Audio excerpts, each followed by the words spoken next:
William Ruto defends new fuel prices, claims it was subsidized to question Kenyans.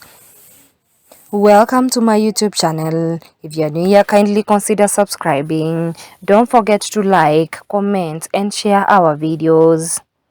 President William Ruto defended the fuel price hike, saying subsidies and tax cuts had cautioned Kenyans from sharper increases. The sharp rise in petrol and diesel prices followed a review by the Energy and Petroleum Regulatory Authority, pushing pump costs above the 200 mark. The government cited Middle East tensions and rising import costs as key drivers, while maintaining that Kenya had a stable fuel supply.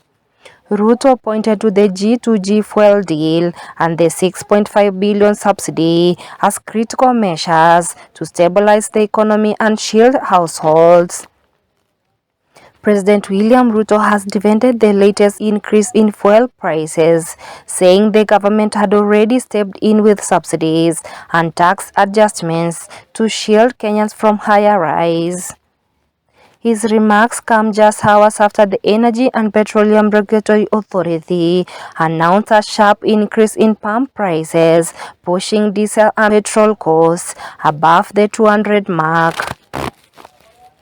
Under the new review, a litre of diesel rose 40.30 shillings to retail at 206.84 shillings, while petrol increased by 28.69 shillings to 206.97 shillings. Kerosene prices were however maintained at 152.78 shillings. The regulator attributed the spike to rising global fuel prices and shipping costs, largely linked to escalating tensions in the Middle East. Disruptions including attacks on refineries and the blockade of key shipping routes have driven up the landed cost of petroleum products, with diesel imports rising by over 68% in March. During a roadside rally in Kisii on Wednesday, April 15, Ruto said the country was better prepared than many nations, facing fuel shortages and runaway costs. The head of state insisted that the measures put in place by the Kenya Kwanza administration were meant to question households and strengthen the country's economy. And I quote, "I want to explain this. The world is facing many challenges. We had a major problem before, with fuel issues causing us difficulty, but God help us and we introduced the government-to-government arrangement, which saved our country Kenya, while others were struggling. We in Kenya were prepared. Even other countries came to ask how we managed it," Ruto said. Despite the increases, Ruto maintained that the government had taken deliberate steps to prevent an even heavier burden on consumers. And I quote, "We have also allocated 6.5 billion from the government to subsidize fuel in Kenya. We have reduced VAT to help moderate fuel costs. I want to assure you that the government of Kenya will do everything possible. In some countries, as I speak to you, there is no fuel at their pumps, but here in Kenya, we have sufficient supply," the president argued. According to the government, the value-added tax on petroleum products was reduced from 16% to 13% to ease the pressure caused by the high international prices. Subsidies of 20.30 shillings per litre for diesel and 4.92 shillings for petrol were also applied, while kerosene received a much larger support to keep its retail price unchanged.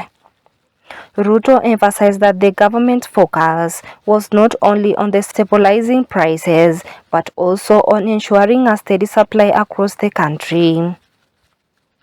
The president also pointed to the government-to-government fuel import arrangements as a key factor in the maintaining stability, saying it had made Kenya a competitive destination for petroleum products in the region.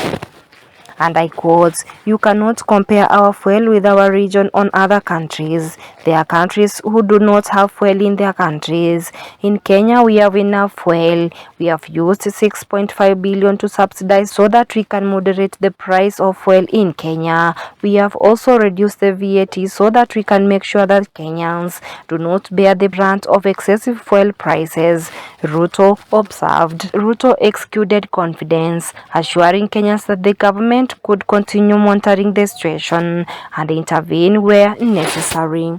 And I quote, "We are going to monitor the situation to make sure that they question ourselves as a country, question our economy, question our transport sector, so that Kenya can continue to be a competitive country as we drive towards the transformation of our country," Ruto added.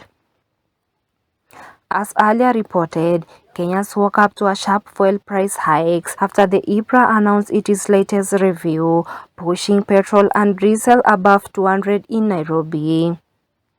The surge, driven by the rising global landing cost, saw petrol increase by 28.69 shillings and diesel by 40.30 shillings, despite a VAT cut to 13%. Compared to neighbors like Tanzania and Uganda, Kenyan motorists now pay significantly more, depending the train or household already grappling with the high cost of living. Until another video, bye for now. Don't forget to like, comment and subscribe to our YouTube channel.